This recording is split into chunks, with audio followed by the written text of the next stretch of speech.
வணக்கம் ஃப்ரெண்ட்ஸ். நம்ம இந்த வீடியோவில் 7th term 1ல் ஹிஸ்ட்ரி யூனிட் 4 டெல்லி சுல்தானேட் அப்படின்ற லெசன் தான் பார்க்க போகிறோம். ஃபர்ஸ்ட் இன்ட்ரோவில் என்ன சொல்லியிருக்காங்க அப்படின்னா 11th centuryயில் இந்த டர்க்கிஷ் ஆஸ்மேன்ஸ் வந்து நார்த் இந்தியா வரைக்கும் தான் வந்திருந்தாங்க. ஆனால் அடுத்து ஒரு செஞ்சுரியிலே கொஞ்சம் கொஞ்சமாக உள்ளே வந்து நம்மளோட கேன்ஜெட்டிக் பிளெயின் ஃபுல்லாக பிடிக்கிற அளவுக்கு பொலிட்டிக்கல் கண்ட்ரோலை வந்து சீஸ் பண்ணிட்டாங்க அப்படின்னு சொல்கிறாங்க. இதுக்கு முக்கியமான காரணம் என்ன? அவங்க உள்ளே வர்றதுக்கு முக்கியமான காரணம் என்ன? அவங்களோட திறமையான போர் முறை அதை சொன்னால் கூட இங்கே இந்தியாவுக்குள்ளே இருந்தாங்களே ரூலர்ஸு, அவங்கள காப்பாற்றிக்கிறதுக்கு மறந்துட்டாங்க. அவங்களுக்குள்ளே சண்டை போட்டுட்டு இருந்ததுனால முஸ்லீம் உள்ளே வர்றதை வந்து இவங்க வந்து தடுக்க முடியல. இவங்க எல்லாரும் ஒத்துமையாக இருந்திருந்தாங்க அப்படின்னா முஸ்லீம் உள்ளே வரதை தடுத்துருக்கலாம். இவங்களே ஒருத்தருக்குள்ள ஒருத்தர் சண்டை போட்டுட்டு இருக்கும்போது முஸ்லீம்ஸ்க்கு வந்து ஈஸியாகிடுச்சு உள்ளே வரதுக்கு அப்படின்னு சொல்கிறாங்க. இப்போது அது இல்லாமல் அவங்களோட சுப்பீரியர் மிலிட்ரி, அதாவது முஸ்லீம்ஸோட சுப்பீரியர் மிலிட்ரி வந்து இங்கே இருக்கவங்கள வந்து ஈடு கொடுக்க முடியலை. அதனால இவங்க இந்தியா வந்து ஈஸியாக கான்கோர் பண்ணிட்டாங்க அப்படின்னு சொல்கிறாங்க. இந்த லெசனில் டர்க்கிஷ் வாரியர்ஸ் எப்படி இஸ்லாமிக் ரூலை வந்து இங்கே கொண்டு வந்தாங்க அப்படின்றத இதில் பார்க்க போகிறோம். இந்த லெசனில் வந்து 12th centuryயில் ஆரம்பித்து ஃபினிஷிங் பாபர் வர வரைக்கும் 16th centuryக்கு இடைப்பட்ட பீரியடில் எந்தெந்த டைனாசிட்டிஸ்லாம் வந்தாங்க, எப்படி இந்தியாவை ரூல் பண்ணாங்க அப்படின்றத பார்க்க போகிறோம். First Mamluk dynasty. Mamluk dynasty அப்படின்றத ஸ்லேவ் டைனாசிட்டின்னு கூட சொல்லுவாங்க. இப்போ வந்து முஸ்லீம் ரூல் வந்து பற்றி பார்க்குறதுக்கு முன்னாடி ஒரே ஒரு சின்ன விஷயம் சொல்லணும். என்ன அப்படின்னா, இந்த டர்க்ஸ் இருக்காங்கல்ல, இவங்க வந்து அவங்களோட பிள்ளைங்களை நம்புறதை விட அவங்களோட ஸ்லேவ்ஸை தான் அதிகமாக நம்பியிருக்காங்க. இதை நான் எப்படி சொல்கிறேன் அப்படின்னா, இவங்க வந்து ஒரு ஸ்லேவை வந்து வாங்கி அவங்கள போர் ட்ரைனிங்லாம் கொடுப்பாங்க. ட்ரைனிங்லாம் கொடுத்து அவங்கள வந்து ஒரு ப்ராவின்ஸில் கவர்னரை அப்பாயின்ட் பண்ணுவாங்க. கவர்னரை அப்பாயின்ட் பண்ணி இவங்களுக்கு அப்புறம் அவங்கள வந்து ரூலர் ஆக்கிடுவாங்க. ஏன் அப்படின்னா, இப்போ வந்து ஒரு மகன் வந்து ஒரு அப்பாவுக்கு வந்து கடமையாட்டணும்னு எந்த அவசியமும் இல்லை. ஆனால் ஒரு ஸ்லேவ் வந்து அரசனாக்கணும் அப்படின்னா கண்டிப்பாக அந்த அரசருக்கு வந்து அந்த மேலே வளர்த்தார்ல, அவருக்கு வந்து கண்டிப்பாக கடமைப்பட்டவராக இருப்பார், கண்டிப்பாக ஒபீடியண்ட்டாக இருப்பார். அப்படின்றதுனால ஸ்லேவ் வந்து அரசராக்குவாங்க அப்படின்னு சொல்கிறாங்க. இது வந்து ஸ்லேவ் டைனாசிட்டியில் மட்டும் இல்லை, கில்ஜி டைனாசிட்டியில், துக்ளக் டைனாசிட்டியில் கூட முக்கியமான போஸ்ட்டில் வந்து ஸ்லேவ்ஸ் வச்சுருந்துருக்காங்க. ரொம்ப இம்பார்ட்டன்ட், ஞாபகம் வச்சுக்கோங்க. First Mamluk dynasty. மம்லுக் டைனாசிட்டியோட ஃபவுண்டர் யார் எஸ்டாப்ளிஷ் பண்ணா அப்படின்னா முகமது கோரி தான் எஸ்டாப்ளிஷ் பண்ணுறாரு. இவருக்கு வந்து பையன் கிடையாது. இவர் நிறைய ஸ்பெஷல் ஸ்லேவ்ஸ், அதாவது பந்தகன் அப்படின்னு பர்ஷியனில் சொல்லுவாங்க. பந்தகன் அப்படின்னா என்ன சொன்னால் மிலிட்ரி சர்வீஸ்க்காக ஸ்லேவ்ஸை பர்ச்சேஸ் பண்ணி அவங்களுக்கு ட்ரைனிங் கொடுக்கறதுக்கு பேர் தான் பந்தகன் அப்படின்னு சொல்கிறாங்க. அந்த மாதிரி ஸ்லேவ்ஸை வந்து வளர்த்து அவங்கள கவர்னர்ஸாக அப்பாயின்ட் பண்ணுவாங்க. அப்புறம் கொஞ்ச நாள் கழித்து அவங்கள சுல்தானாக உட்கார வைப்பாங்க. கோரி 1206 வந்து இறந்து போயிடுவார். இறந்ததுக்கப்புறம் அவரோட ஸ்லேவான குத்புதீன் ஐபக்கை வந்து முகமது கோரி வந்து இங்கே இந்தியாவில் பிடிச்சார்ல அவரோட டெரிட்டரிஸு, அதுக்கு ஹெட்டாக வந்து குத்புதீன் ஐபக்கை போட்டுட்டு போவார். இப்போது அங்கே வந்து கோரி இறந்து போனதுக்கப்புறம் குத்புதீன் ஐபக் என்ன பண்ணுவார் அப்படின்னா, இந்த ப்ராவின்சஸ்க்கெலாம் நான் தான் சுல்தான் அப்படின்னு சொல்லி அவரே சுல்தானாக அறிவிச்சுக்கிட்டு ஸ்லேவ் டைனாசிட்டியை ஸ்டார்ட் பண்ணி வைப்பார். Who started the slave dynasty அப்படின்னு கேட்டால் குத்புதீன் ஐபக் அப்படின்னு சொல்லணும். ரொம்ப இம்பார்ட்டன்ட். ஸ்லேவ் டைனாசிட்டி, ஏன்னா அவர் தானே ஸ்லேவ் டைனாசிட்டியை ஆரம்பித்து வச்சவர் குத்புதீன் ஐபக்கு. இந்த டைனாசிட்டி வந்து மம்லுக் டைனாசிட்டி அப்படின்னு கூட சொல்லுவாங்க. மம்லுக் அப்படின்னா என்ன அர்த்தம்னா, it's an Arabic word which means slave அப்படின்னு அர்த்தம் மம்லுக் அப்படின்ற வேர்டுக்கு. குத்புதீன் ஐபக் வந்து இதில் வந்து ரொம்ப இம்பார்ட்டண்டான 3 ரூலர்ஸ் யார் அப்படின்னா, குத்புதீன் ஐபக்கு, இல்துமிஷ், இன்னும் கியாசுதீன் பால்பன். இவங்க 3 பேர் தான் ஸ்லேவ் டைனாசிட்டியோட முக்கியமான ரூலர்ஸ். ஃபர்ஸ்ட்டு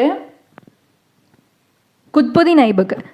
இப்போ வந்து நான் ஒரு இம்பார்ட்டண்டான நோட் சொல்லணும். என்ன அப்படின்னா, இப்போ வந்து 5 டைனாசிட்டி பார்ப்போம். எல்லா டைனாசிட்டிலையுமே ஃபஸ்ட்டு வர ரூலர்ஸ் வந்து ஒரு 4 வருஷம் இல்லை 5 வருஷம் இல்லை 6 வருஷம் வரைக்கும் தான் இருப்பாங்க. அதுக்கு உடனே அடுத்த ரூலர் வந்துடுவாங்க. இது ஞாபகம் வச்சுக்கோங்க. ஃபஸ்ட்டு குத்புதீன் ஐபக் 1206 1210 4 வருஷம் தான் இருப்பார். குத்புதீன் ஐபக் வந்து இவரோட ரூலை லாகூரில் ஸ்டார்ட் பண்ணுறாரு. ஃபர்ஸ்ட் இவரோட கேபிட்டல் வந்து லாகூர், அப்புறம் தான் கேபிட்டல் டெல்லிக்கு ஷிஃப்ட் பண்ணுவாங்க. இவர் வந்த புதுசில் இவருக்கு முக்கியமான வேலை என்ன அப்படின்னா, டெல்லியையும் அதை சுற்றி இருக்க பிளேசஸ் எல்லாத்தையுமே ரிபல்லியன் நடக்கும்போது அதை சப்ரஸ் பண்ணணும், அந்த பிளேசஸ் எல்லாத்தையுமே பிடிக்கணும், எல்லாத்தையுமே கன்சாலிடேட் பண்ணணும். ஏன்னா இவங்க இப்போ தான் புதுசாக உள்ளே வந்திருக்காங்க.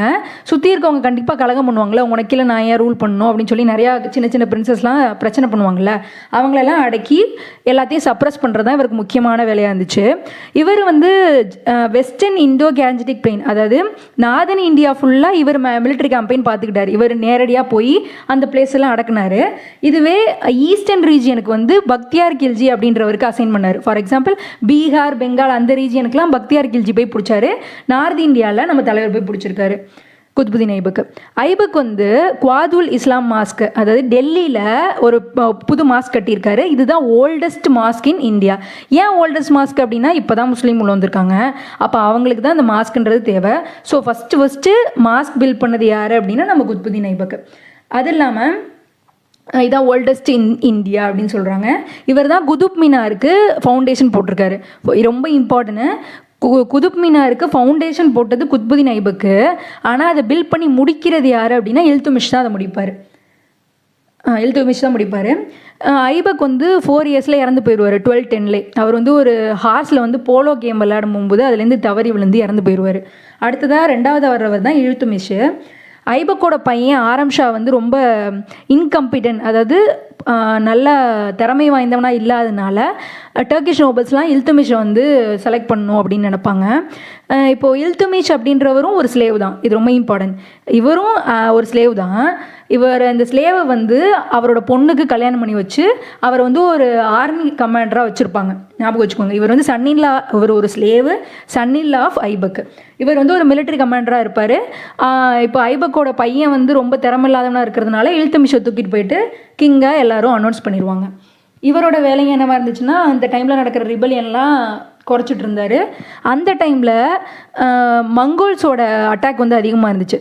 அதுலேயும் ஸ்பெசிஃபிக்காக ஒரு ஈவெண்ட் சொல்லணும் அப்படின்னா குவாசிம் ஷா ஜலாலுதீன் அப்படின்ற ஒரு சென்ட்ரல் இந்தியாவில் ரூல் பண்ணிருப்பார். அவர் செங்கிஸ்கானை வந்து படையெடுத்து அவரை தாக்கும்போது அவர் ஓடி வந்துடுவார் நாட்டை விட்டு. ஓடி வரும்போது இல்துமிஷ் கிட்ட ஹெல்ப் கேட்பார். இது மாதிரி நான் உங்கள் கண்ட்ரியில் ஒளிஞ்சுக்கிறேன் அப்படின்னு கேட்கும்போது இல்துமிஷ் வந்து அதை மறுத்துடுவார். நீங்கள் ஒழியக்கூடாது, நீ வந்தேன்னா செங்கிஸ்கான் வந்து எங்களை அட்டாக் பண்ணிடுவான், ஸோ நீ வரக்கூடாதுன்னு சொல்லி தடுத்துட்டாரு. இது ரொம்ப இம்பார்ட்டண்டான ஈவெண்ட்னு ஹிஸ்ட்ரியில் சொல்லுவாங்க. ஏன்னா அவரை மட்டும் உள்ள பாவம் சேர்த்துருந்தாரு அப்படின்னா அப்புறம் நம்ம கண்ட்ரி பாவமாக இருக்கும். So it is an important move of Iltutmish அப்படின்னு சொல்லலாம். அதனால செங்கிஸ்கானோட அட்டாக்லேருந்து நம்ம தப்பிச்சிட்டோம் அப்படின்னு சொல்கிறாங்க. அடுத்ததாக இல்துமிஷ் வந்து இவர் பண்ண ஒரு பெரிய மிஸ்டேக்குன்னு நான் நினைக்கிறேன். ஏன் அப்படின்னா ஒரு 40 பேர் கொண்ட டர்க்கிஷ் நோபல்ஸை வந்து சகல் கனீஸ் அப்படின்னு சொல்லி அப்பாயின் பண்ணுவார். அவங்க தான் வந்து எல்லாத்துலேயுமே அட்வைஸ் பண்ணுவாங்க, எல்லாத்துலேயுமே மூக்க நுழைப்பாங்கன்னு வச்சுக்கலாம். ஓகேயா? இது ரொம்ப இம்பார்ட்டன்ட். சகல் கனீஸ் அப்படின்றத யார் எந்த பீரியடில் வந்துச்சு அப்படின்னு கேட்பாங்க. 40 நோபல்ஸ் தி 40 அப்படின்னு கூட கூப்பிடுவாங்க. யார்? இல்துமிஷ் பீரியடில். இவரோட அட்மினிஸ்ட்ரேஷன் இது ரொம்ப இம்பார்ட்டன்ட். இக்தா சிஸ்டம் கொண்டு வந்தது இல்துமிஷ் தான். இக்தா அப்படின்றது லேண்டு. இதை வந்து ஆர்மி அஃபிஷியல்ஸ்க்கு கொடுப்பாங்க. அதாவது ஒரு பர்டிகுலர் லேண்டை வந்து ஆர்மி அஃபிஷியல்ஸ் கொடுத்து அந்த லேண்டை நீ பார்த்துக்க, அந்த லேண்டில் வந்து வர்ற வருமானத்தை வச்சு நீ ஒரு படையை க்ரியேட் பண்ணணும். அந்த படையில் இத்தனை மெம்பர்ஸ் இருக்கணும். அப்போது அந்த படைக்கு சோல்ஜர்ஸ்க்கான வருமானம், உனக்கான வருமானம் எல்லாமே அந்த லேண்ட் அந்த ப்ளீஸ் இக்தா கொடுத்தாங்கல்ல, அந்த இக்தாலேருந்து வர்ற வருமானத்துலேருந்து நீங்கள் எல்லாத்தையும் உங்களை பார்த்துக்கோங்க அப்படின்னு சொல்லி இந்த இக்தா சிஸ்டமை இவர் கொண்டு வந்திருக்காரு. இக்தா ஹோல்டர்ஸ்க்கு பேர் இக்தாதார்ஸ் ஆர் முக்தி அப்படின்னு சொல்லுவாங்க. அவங்க தான் இந்த army officials. Who had to proven ஒரு மிலிட்ரி அசிஸ்டன்ட் கொடுக்கணும். அதாவது போர் சமயத்தில் மிலிட்ரி அசிஸ்டன்ட் கொடுக்கணும். அது இல்லாமல் அந்த பிளேஸில் வர்ற இக்தாஸில் வர்ற ரெவன்யூவை அவங்க கலெக்ட் பண்ணி அவங்களோட ட்ரூப் மெயின்டெனன்ஸ்க்கு வச்சுக்கலாம். அதுதான் இந்த இக்தா சிஸ்டமு. குதுப் மினாரை இல்துமிஷ் தான் கம்ப்ளீட் பண்ணியிருக்காரு. இல்துமிஷ் இப்போ வந்து 1236 அவரோட 26 வருஷம் ரூல் பண்ணியிருக்காரு. 26 வருஷம் ரூலிங் முடிச்சுட்டு இறந்து போகிறாரு. அடுத்ததாக ரஷ்யா சுல்தான். ஆக்சுவலாக உண்மையை சொல்லணுன்னா ரஷ்யா சுல்தானை பற்றி நான் என்சிஆர்டி புக்கு படிக்கும்போது ரஷ்யா சுல்தான் பற்றி சும்மா ஒரு பாக்ஸ் மட்டும் தான் கொடுத்துருக்காங்க. ஒரு பிக் மென்ஷன் கூட பண்ணலை. ஏன்னா அவங்க கம்மியான டைம் பீரியடில் தான் ரூல் பண்ணியிருக்காங்க. ஆனால் இவங்களை பற்றி சொல்லணும் அப்படின்னா இப்போ நம்ம ஜென்ரலாக இப்போ பாருங்கள், இப்போ 21st செஞ்சுரியில் முஸ்லீம் கேர்ள்ஸ்லாம் வந்து பெருசாக புர்கா போட்டு தான் வெளில வராங்க. இன்னுமே அவங்களுக்கான ரெஸ்ட்ரிக்ஷன்ஸ் இருக்குது. அப்போது அந்த பீரியடில் பார்த்துக்கோங்க, 12th செஞ்சுரி 13th செஞ்சுரியில் அப்போ விமென்ஸ்க்கு வந்து எவ்வளோ கட்டுப்பாடு இருந்திருக்கும். அதான் என்ன மென்ஷன் பண்ணுறாங்க அப்படின்னா, நான் இந்த கோட் வந்து என்சிஆர்டியில் படித்தேன். என்ன அப்படின்னா, அந்த டைமில் அவங்க வந்து பயங்கர பிரேவாக ஆண்களுக்கு நிகராக குதிரையில் ஏறி சண்டைக்கு போவாங்களாம். புர்கா போட மாட்டாங்களாம். அந்த டைமில் வந்து அந்த சகல்கனி சொன்னல D40 40 பேர் கொண்ட குழு, அவங்க மைண்ட்லலாம் என்ன இருக்கும், ஒரு பொண்ணு வந்து நம்மளை ஆட்சி பண்ணுறதா, ஒரு பொண்ணு பேச்சை கேட்டு நம்ம நடக்கிறதா அப்படின்ற மாதிரியான எண்ணம் அவங்களுக்கு இருந்திருக்கு. அதனால தான் அவங்கள வந்து ஒரு போருக்கு போகும்போது பஞ்சாபில் வந்து ஒரு கலவரம் நடக்கும், அப்போ போருக்கு போகும்போது அவங்கள கொண்டுட்டாங்க அப்படின்ற மாதிரி சொல்லுவாங்க. ஸோ இவங்க வந்து ஒரு பிரேவ் அப்படின்றது, இப்போ இன்னும் எக்ஸாம்பிள் சொல்லணும் அப்படின்னா இந்த முஸ்லீம் ரூல்லே one and only female sultan அப்படின்றவங்க ரஷ்யா தான். So she is very important in ஹிஸ்ட்ரின்னு நினைக்கிறேன்.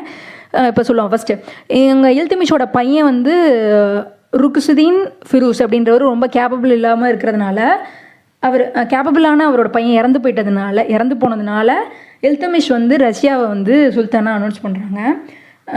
இவங்க வந்து ஒரு ஏபிள் அண்ட் பிரேவ் ஃபைட்டர், ரொம்ப தைரியமான பொண்ணு அப்படின்னு சொல்கிறாங்க. Tough time with Turkish nobles என்னென்னா ஒன்றும் இல்லை, இவங்க வந்து நான் டர்க்கிஷ் நோபல்ஸையும் ஃபேவர் பண்ணாங்களாம். டர்க்கிஷை மட்டும்தான் இல்லாமல் மற்ற நோபல்ஸையும் இவங்க வந்து என்கரேஜ் பண்ணியிருக்காங்க. அது அவங்களுக்கு இந்த சகல்கனிஸ்க்கு பிடிக்கல. அதனால என்ன பண்ணாங்கன்னா, பஞ்சாபுக்கு வந்து ரெய்டிங்க்கு போகும்போது அங்கே ஏதோ கலவரத்தை அடக்க போகும்போது அவங்கள வந்து வச்சு கொண்டுட்டாங்க.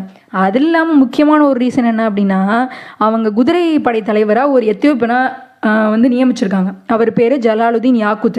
அவருக்கும் ரஷ்யாவுக்கும் ஏதோ கனெக்ஷனு அப்படி இப்படின்ட்டு இவங்க ஒரு பிம்பம் மாதிரி தெரிஞ்சிருக்கு. அதை வச்சு இவங்க வந்து இப்படி பண்ணலாம், ஒரு நான் டர்க்கிஷ் கூட எப்படி இவங்க ரிலேஷன்ஷிப்பில் இருக்கலாம் அப்படின்ற மாதிரி ஒரு வஞ்சம் வச்சு அவரை கொண்டுட்டாங்க அப்படின்னு கூட சொல்லுவாங்க. அடுத்து who conspired against her and got her murdered in 1240 இறந்து போயிடுறாங்க. இவங்களோட ரூலிங் பீரியடே 4 வருஷம் தான், 1236 1240. அடுத்து கியாசுதீன் பால்பன். பால்பன்றவர் வந்து கொஞ்சம் வயசானவராக என் மைண்டில் இருக்கும். ஏன் அப்படின்னா இவரோட ஜட்ஜ்மெண்ட்லாம் பயங்கரமாக இருக்கும்.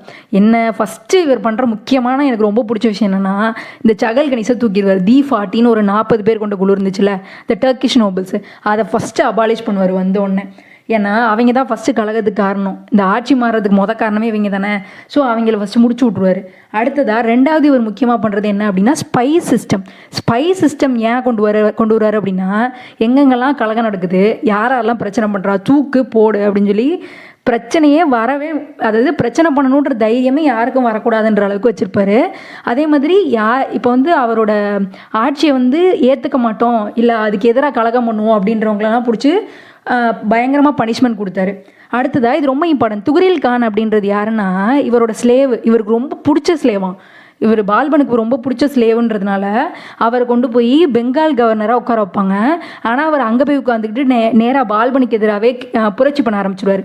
ஸோ கடுப்பாகி இவர் என்ன பண்ணுவார், டேரெக்டாக போய் அந்த ஆளை அடித்து போட்டு தள்ளிட்டு அவரை வந்து பயங்கரமாக தண்டிச்சிருப்பார் அப்படின்னு சொல்லுவாங்க.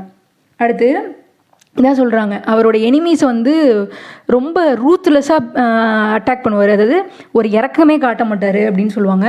எக்ஸாம்பிள் வந்து மியோஸ் ஆஃப் மேவட். இவங்க வந்து இந்த மியோஸ் அப்படின்றவங்க யார் அப்படின்னா, Muslim Rajput community from north western India. ரொம்ப இம்பார்ட்டன்ட் என்ன அப்படின்னா, இவரோட ஸ்பை சிஸ்டமும் சகல்கனிஸை ரிமூவ் பண்ணதும். அடுத்ததாக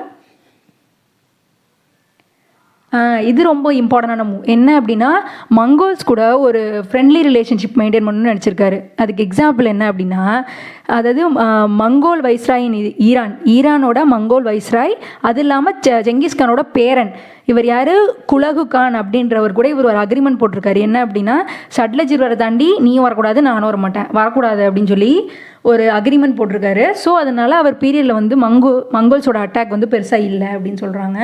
அது இல்லாமல் இவர் வந்து ஒரு ஃபேமஸ் பர்ஷியன் போயட்டை வந்து பேட்ரனைஸ் பண்ணியிருக்காரு.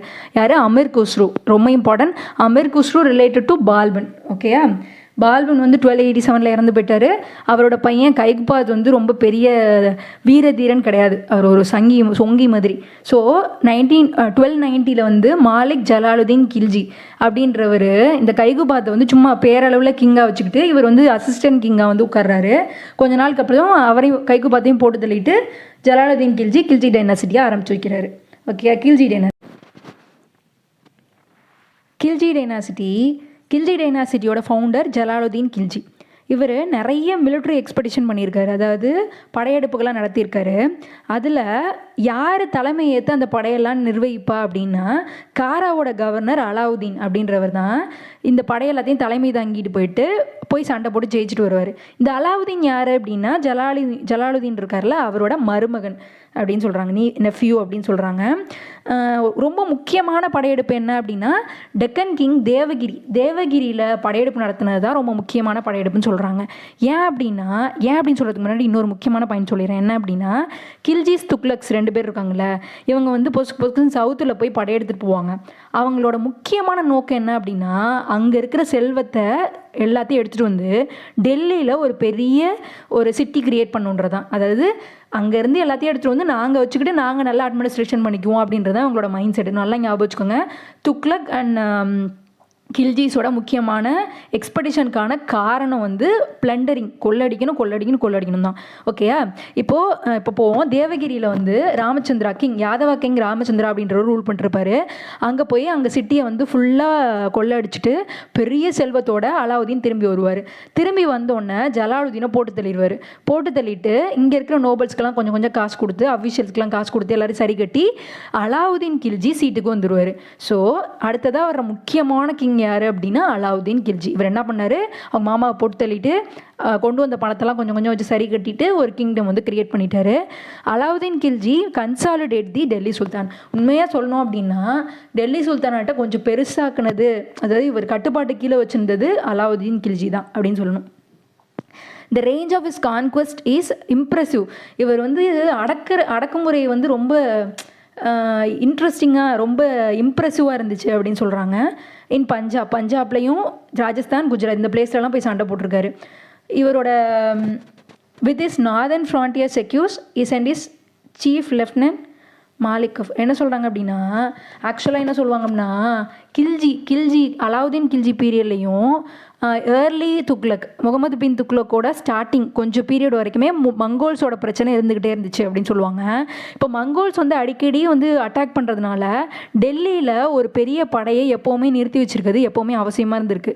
ஸோ அந்த மாதிரி ஒரு படையை மெயின்டைன் பண்ணுறது அப்படின்றதே ரொம்ப கஷ்டமான விஷயம். அப்போது அதுக்கே பாதி ரெவன்யூ செலவாயிடும் அப்படின்றது நம்ம நல்லா ஞாபகம் வச்சுக்கணும். ரொம்ப இம்பார்ட்டன்ட். கில்ஜி டைம்லையும் ஏர்லி துக்ளக் பீரியட்ஸ்லையும் மங்கோல்ஸோட அட்டாக் வந்து ரொம்ப அதிகமாக இருந்திருக்கு. So they maintain the huge army in Delhi. ஓகேயா? இப்போ என்ன சொல்கிறாங்க அப்படின்னா சவுத் இந்தியா 1310, அதாவது போன லெசனில் பார்த்துருப்போம், இவங்க கில்ஜியிலேருந்து மதுரைக்கு வந்து படையெடுத்து போய் மதுரையை பிடிச்சி மதுரையில் சுல்தானாச்சியாக கொண்டு வந்திருப்பாங்க அப்படின்னு சொன்னாங்களா, அதுதான் இங்கே சொல்கிறாங்க. மாலிக் கஃபூர் அப்படின்ற படை தளபதியை வந்து கில்ஜி அனுப்புவார் சவுத்துக்கு. அவர் போயிட்டு 1310 மதுரையை பிடிச்சி அதை வந்து இவங்களுக்கு கீழே கொண்டு வந்திருப்பாங்க. அடுத்தது அந்த Yadavas of Devagiri, Kakatiyas Warangal, Hoysala of Dwarasamudra, the Pandyas of Madurai, இவங்க எல்லாருமே அலாவுதீனோட ஆட்சியை ஏற்றுக்கிட்டு அவங்களுக்கு கீழே ஆட்சி பண்ண ஆரம்பிப்பாங்க. ஓகே, இப்போது நான் இன்னொரு விஷயம் கிளாரிஃபை பண்ணணும். என்ன அப்படின்னா, இப்போ போய் பிடிக்கிறார்ல அலாவுதீன், போய் பிடிச்சிட்டு அவங்கக்கிட்ட இருக்க செல்வத்தெல்லாம் எடுத்துக்கிட்டு கொள்ளடிச்சிக்கிட்டு திருப்பி அந்த நாட்டை அவங்கக்கிட்டே கொடுத்துட்டு வந்துடுவார். இந்த மாதிரி நீ எனக்கு கீழே என்னோட அத்தாரிட்டியை ஏற்றுக்கோ, அவ்வளோதான் முடிஞ்சு போச்சு, நீ வச்சுக்க, ஆனால் நீ எனக்கு என் கிங்டம் கீழே நீ வர்ற அப்படின்னு சொல்லிட்டு வந்துடுவார். ஆனால் துக்ளக் என்ன தெரியுமா பண்ணுவார், துக்ளக்கு வந்து ரொம்ப பெரிய பேராசை என்னென்னா எல்லாமே நான் ரூல் பண்ணும், அவங்ககிட்டே நான் ஏன் திருப்பி கொடுக்கணும் அப்படின்ற ஒரு மென்டாலிட்டி இருக்குது. அதுக்கான பலனை அவரே அனுபவிப்பார். பின்னாடி பார்க்கலாம். இப்போ அலாவுதீனோட அக்செப்டன்ஸ் புரிஞ்சுக்கோங்க. அலாவுதீன் வந்து ஒரு பிளேஸை போய் பிடிச்சிட்டு அங்கேருந்து கொள்ளடிச்சிட்டு அந்த பிளேஸ் அவங்கள்ட்ட கொடுத்துட்டு வந்துடுவார். அடுத்தது சாக் ஆஃப் சித்தூர். இந்த கதை என்ன சொல்கிறாங்க அப்படின்னா ஒன்றும் இல்லை, இப்போ ஜவுஹர் அப்படின்றதான் இதில் இம்பார்ட்டன்ட். என்ன அப்படின்னா இப்போது ராஜ்புட்ஸ் வந்து ராஜ்புட் ஆர்மி, இப்போ ஒரு இடத்துல ராஜ்புட்ஸுக்கும் இன்னொரு கிங்டமுக்கும் சண்டை வருதுன்னா ராஜ்புட் கிங்ஸ் தோக்க போகிறாங்க அப்படிங்கிற சமயத்தில் என்ன பண்ணுவாங்க, மற்ற கிங் அந்த ஃபார் எக்ஸாம்பிள் கில்ஜிக்கு ராஜ்புட் சண்டை அப்படின்னா ராஜ்புட் தோற்று போயிட்டா என்ன பண்ணுவாங்க, கில்ஜி வந்து அவங்க கோட்டை, அவங்க ராணி, அங்கே இருக்க பொண்ணுங்கள்லாம் அவங்க கூட்டிகிட்டு போயிடுவாங்கள்ல. ஸோ அந்த மாதிரி நடக்கக்கூடாது அப்படின்றதுக்காக என்ன பண்ணுவாங்களாம், ஒரு வேளை தோக்குற மாதிரி வருது, ராஜ்புட்ஸ் தோக்க போகிறாங்க அப்படின்னா அந்த கோட்டையை சுற்றி அந்த கோட்டையில் வந்து நெருப்பு வச்சு அங்கே இருக்கிற பெண்கள் எல்லாம் அந்த நெருப்பில் விழுந்துருவாங்களாம். ஸோ அதுக்கு பேர் தான் ஜவுஹர் அப்படின்னு சொல்லுவாங்க. அதான் இந்த சொல்கிறாங்க. அலாவுதீன் பொலிட்டிக்கல் அண்ட் அட்மினிஸ்ட்ரேட்டிவ் ரிஃபார்ம்ஸும் ரொம்ப இம்ப்ரெசிவ்னு சொல்கிறாங்க. ஏன் அந்தளவுக்கு என்ன பண்ணார் பொலிட்டிக்கல் அண்ட் அட்மினிஸ்ட்ரேஷன் அப்படின்னு பார்த்தோம் அப்படின்னா, அலாவுதீன் என்ன பண்ணாராம், first survey of the agrarian resources. First அவங்க ரூல் பண்ணுற பிளேசஸில் அக்ரேரியன் ரிசோர்ஸஸ் வந்து எவ்வளோ வரும் அப்படின்ற சர்வே ஃபஸ்ட் எடுத்தாரான். அதுக்கு ஏற்ற மாதிரி ரெவென்யூ வந்து ஃபிக்ஸ் பண்ணாங்க அப்படின்னு சொல்கிறாங்க. ஃபார் எக்ஸாம்பிள் இவங்க பீரியடில் வந்து ரெவென்யூ எவ்வளோ பே பண்ணணும் அப்படின்னா வர்ற ப்ரொடக்ஷனில் 50% ஃபுட் கிரெயின்ஸை அவங்க வந்து டேக்ஸாக பே பண்ணணும். So it is the fixed standard of revenue அப்படின்னு சொல்கிறோம். இந்த ரெவென்யூ கலெக்ஷன் யார் பண்ணுவா அப்படின்னா மிலிட்ரி ஆஃபீஸர்ஸ் பண்ணுவாங்க. யூஸ்வலாக நம்ம இதுக்கு முன்னாடிலாம் யார் ரெவென்யூ கலெக்ஷன் பார்த்துருக்கோம், அந்த ஊரில் இருக்க பெரிய தலைங்க, சீஃபு, ராஜா, அந்த அந்த பர்டிகுலர் பிளேஸில் முக்கியமான தலைவர் யாரோ அவங்க தானே கலெக்ட் பண்ணுவாங்க. ஆனால் இங்கே அப்படி கிடையாது, மிலிட்ரி அஃபிஷியல்ஸ் தான் ரெவென்யூ கலெக்ட் பண்ணுவாங்க, சீஃப்ஸ். ஓகே, அப்போது ஸோ அலாவுதீன் வந்து system of forced procurement of food grains for டெல்லியில் வந்து ஒரு படையை மெயின்டைன் பண்ணிருக்காங்கல்ல, அதுக்கு ஃபுட் கிரெயின்ஸ் கொடுக்கணும் அப்படின்றதுக்காக கம்பல்சரி ஃபுட் கிரெயின்ஸை வந்து ப்ரொக்யூர்மெண்ட்டை வந்து ஃபோர்ஸ் பண்ணியிருக்காரு. ஓகேயா. அடுத்து இந்த ஃபுட் கிரெயின்ஸ் எல்லாமே ப்ரொக்யூர்மெண்ட் ப்ரைஸ் வந்து ஃபிக்ஸ் பண்ணியிருக்காரு. ரொம்ப இம்பார்ட்டன்ட். என்ன ப்ரொக்யூர்மெண்ட் ப்ரைஸ் அப்படின்னா, இப்போது அவங்க நினச்ச விலையிலலாம் விவசாயிங்க விற்க முடியாது. அரசாங்கம் என்ன விலை சொல்லுதோ அந்த விலையில தான் விற்க முடியும். இதுக்கு என்ன காரணம் அப்படின்னா, இவர் அந்த ஆர்மியில் வேலை பார்ப்பாங்களே அவங்களுக்கு கொஞ்சம் தான் பணம் கொடுப்பாரு. அப்போ பொருளோட விலையும் கம்மியாக இருந்தால் தான் அதுக்கேற்ற மாதிரி எக்கனாமி வந்து கரெக்டாக இருக்கும். இப்போ கொடுக்குற சம்பளம் கம்மியாக இருக்குது, ஆனால் வந்து விலையெல்லாம் ஜாஸ்தியாக இருந்துச்சு அப்படின்னா மக்களால் வாழ முடியாதுல்ல. ஸோ ப்ரொக்யூர்மெண்ட் ப்ரைஸ் ஃபிக்ஸ் பண்ணுறது அப்படின்றது ஒரு பெரிய எக்கனாமிக் ஸ்டாண்டர்ட் அப்படின்னு சொல்லலாம். ஸோ ப்ரொக்யூர்மெண்ட் ப்ரைஸ் ஃபிக்ஸ் பண்ணணும் அப்படின்றது ஒரு பெரிய எக்கனாமிக் தாட் அப்படின்னு நான் நினைக்கிறேன். அடுத்ததா, in order to ensure the enforcement of his new regulations he employed spies. அதாவது அவர் கொண்டு வந்த சட்டத்திட்டம்லாம் சரியாக செயல்படுதா அப்படின்றத பார்க்குறதுக்காக ஸ்பைஸ் வந்து வச்சுருக்காரு. ஸ்பைஸ் அப்படின்னா உளவாளிகளை வச்சுருந்துருக்காரு. அலாவுதீன் 1316 இறந்து போயிட்டார். அவருக்கு அப்புறம் பெருசாக யாரும் நல்லா வரல. ஸோ அடுத்தது துக்ளக் டைனாசிட்டி ஸ்டார்ட் ஆயிடுச்சு. துக்ளக் டைனாசிட்டியோட ஃபவுண்டர் கியாசுதீன் துக்ளக். இவரோட முக்கியமான வேலை என்னவா இருந்துச்சுன்னா, to recover the territory that the sultan had lost. அதாவது அலாவுதீன் கில்ஜி இறந்ததுக்கப்புறம் நிறையா டெரிட்டரிஸ் வந்து தனித்தனியாக போயிருக்கும்ல, அது எல்லாத்தையும் திருப்பி ஒரே கண்ட்ரியாக ரெக்கவர் பண்ணணும் அப்படின்றத இவரோட முக்கியமான வேலையாக இருந்துச்சு. அதில் முக்கியமாக இவரோட பையன் ஜனாகான் அப்படின்றவரை வாராங்கலுக்கு வந்து ஃபைட்டுக்கு அனுப்புவார். அப்போ ஜனாகான் போயிட்டு பிரதாபருத்ரா வாராங்கலை தோக்கடிச்சு அங்கேருந்து ரிச் பூட்டி நிறைய செல்வத்தை கொள்ளடிச்சிட்டு வருவார். அந்த பணத்தை வச்சு தான் கியாசுதீன் துக்ளக் வந்து laid the foundation of the city Tughlaqabad near Delhi. ரொம்ப இம்பார்ட்டன்ட். துக்லகாபாத் அப்படின்றது எங்கே இருக்குது? டெல்லிக்கு பக்கத்தில் இருக்குது. இதுக்கப்புறம் தௌலதாபாத் அப்படின்னு படிப்போம். தௌலதாபாத் எங்கே இருக்குது அப்படின்னா அது தேவகிரி, சென்ட்ரல் இந்தியாவில் இருக்குது, மகாராஷ்டிராவில் இருக்குது. ஸோ டிஃப்ரென்ஸ் பார்த்துக்கோங்க. இப்போது அலாவுதீன் கில்ஜி முன்னாடி நம்ம பார்த்தோம்ல, அலாவுதீன் கில்ஜி அவங்க மாமாவை போட்டு தள்ளிட்டு அரியணையை பிடிச்சார்ல, அதே மாதிரி இந்த ஜனாகான் இருக்கார்ல, அவரும் அவங்க அப்பா கியாசுதீன் துக்ளக்கை போட்டு தள்ளிட்டு அரியணையை பிடிச்சிருவார். இந்த ஜனாகான் தான் முகமது பின் துக்ளக். இவர் வந்து எப்போ அரியணைக்கு வர்றாரு? 1325 அரசுக்கு வர்றாரு. முகமது பின் துக்ளக்கை பற்றி சொல்லணும் அப்படின்னா, ரொம்ப முதல்ல கில்ஜியை பற்றி நான் ரொம்ப இம்ப்ரெசிவாக சொல்லிட்டு இருந்தேன்ல, அவரோட போய் எப்படி தோக்கடிச்சு எப்படி எல்லாத்தையும் செல்வத்தெல்லாம் அள்ளிட்டு வருவார், கொள்ளடிப்பார். அப்புறம் வந்து அவரோட அட்மினிஸ்ட்ரேஷனு, அவங்களோட மார்க்கெட் சிஸ்டம் எப்படி இருந்துச்சு அப்படின்றதெல்லாம் எவ்வளோ சூப்பர் அப்படின்னு சொல்லிட்டு இருந்தேன்ல. நம்ம துக்ளக்கை பற்றி சொல்லணும் அப்படின்னா அவர் பண்ண மிஸ்டேக்குன்னு தான் சொல்லணும். அதுமாதிரி நிறைய மிஸ்டேக் பண்ணியிருக்காரு. இதுலேயும் என்ன சொல்லுவாங்க அப்படின்னா படித்து முட்டாள்னு சொல்லுவாங்களே, அந்த மாதிரி இருந்தால் என்னென்னா லேர்ன்டு மேன், நல்லா படித்தவர். Yet he is a person of cruelty. என்ன தான் படிச்சிருந்தாலும் இவர் வந்து ஒரு கொடூரமான மனுஷன் அப்படின்னு சொல்கிறாங்க.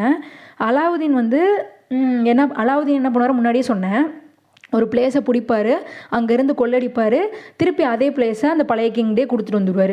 ஆனால் நம்ம முகமது பின் துக்ளக் என்ன அப்படின்னா, எல்லா பிளேஸும் எனக்கான பிளேஸாக இருக்கணும், நான் தான் எல்லா பிளேஸையும் ரூல் பண்ணணும் அப்படின்னு சொல்லிட்டு ஒரு முட்டாள்தனமான ஐடியா பண்ணுவார். என்ன அப்படின்னா, இவர் பண்ணுற ஃபர்ஸ்ட் மிஸ்டேக் என்ன அப்படின்னா, கேபிட்டலை டெல்லியிலேருந்து தூக்கிட்டு போயிட்டு தேவகிரியில் வைப்பார்.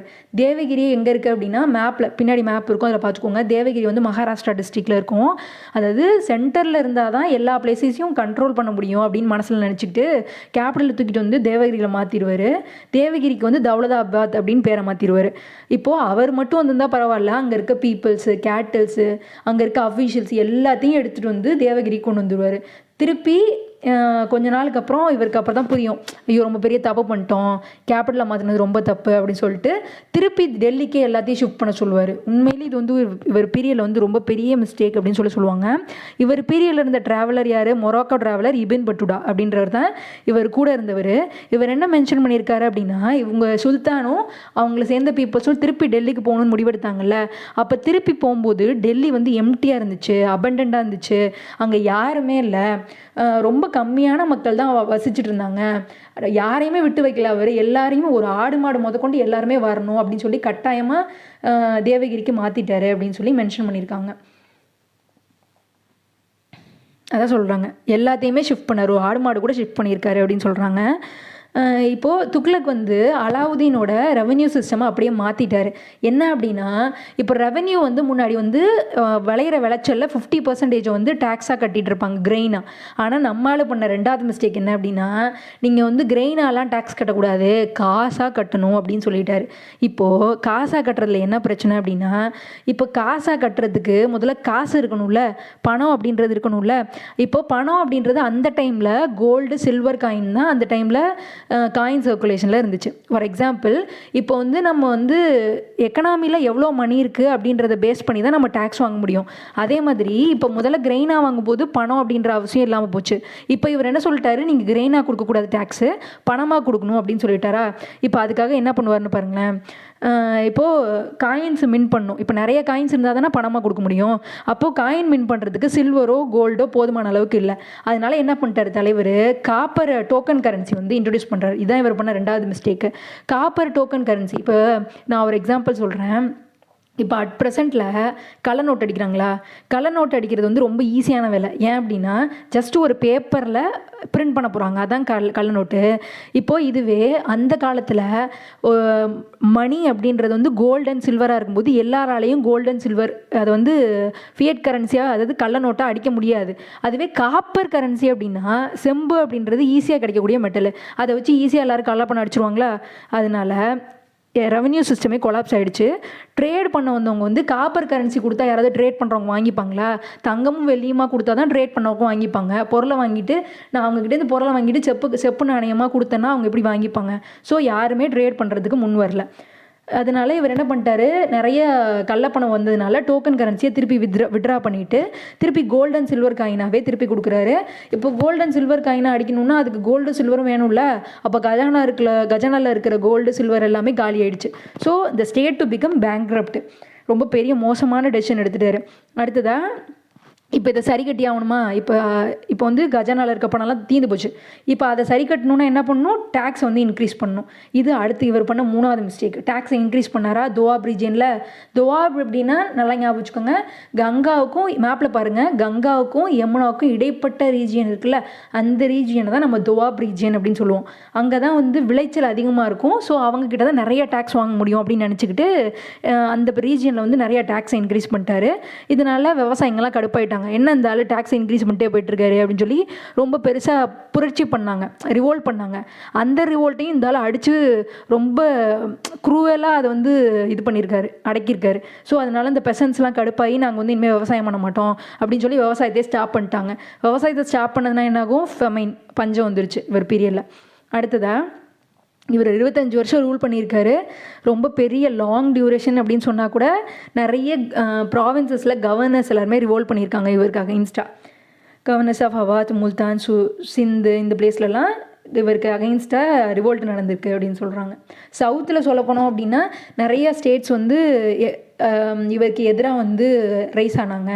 தௌலதாபாத் வந்து பாமினி அப்படின்றவர் வந்து பிடிச்சி அதை வந்து ஒரு புது கிங்டம் க்ரியேட் பண்ணிட்டாரு. பாமினி கிங்டம் அப்படின்றது வந்து துக்ளக் பீரியடில் தான் ஸ்டார்ட் ஆகிருக்கு. ஓகேயா. அடுத்தது மதுரை வந்து செப்பரேட் சுல்தானேட் ஆகிடுச்சு. அது வந்து ஒரு தனி, நாங்கள் வந்து டெல்லி சுல்தானுக்கு கீழே வர மாட்டோம்னு தனி சுல்தானா 1335 அவங்கள அனௌன்ஸ் பண்ணியிருக்காங்க. அதே மாதிரி பெங்கால் வந்து 1346 தனியாக போயிருக்கு. துக்ளக் வந்து 1351 இறந்து போயிட்டார். அடுத்ததாக ஃபெரோஸ் துக்ளக் வராரு. உண்மையாக சொல்லணும் அப்படின்னா ஃபெரோஸ் துக்ளக் நினச்சோம் அப்படின்னா மனசில் வந்து ஒரு பூ பூக்கும். ஏன் அப்படின்னா அவர் நிறைய கார்டனு, நிறையா நல்ல விஷயமா பண்ணியிருக்காரு, நிறைய சேரிட்டபிள் ட்ரஸ்ட்டு, நிறைய கொடைகள் கொடுக்குறது அப்படின்ற மாதிரி ஒரு நல்ல சாஃப்டான மனுஷன். ஓகேயா, இதை ஞாபகம் வச்சுக்கோங்க. ஃபெரோஸ் ஷா துக்ளக் 1351 1388 எனக்கு தெரிஞ்சு டெல்லி சுல்தானேட்டில் அதிக வருஷம் ரூல் பண்ணவர், ரொம்ப வயசானவர்ன்றது இவர் தான் நினைக்கிறேன். ஃபர்ஸ்ட்டு இவர் வந்து த சன் ஆஃப் கியாசுதீன்ஸ் யங்கர் பிரதர், அதாவது கியாசுதீன் துக்ளக் இருக்கார்ல, துக்ளக் டைனாசிட்டியோட ஃபவுண்டரு, அவரோட பிரதரோட பையன். ஓகேயா, முகமது பின் துக்ளக் அப்புறம் ஃபெரோஸ் துக்ளக் வராரு.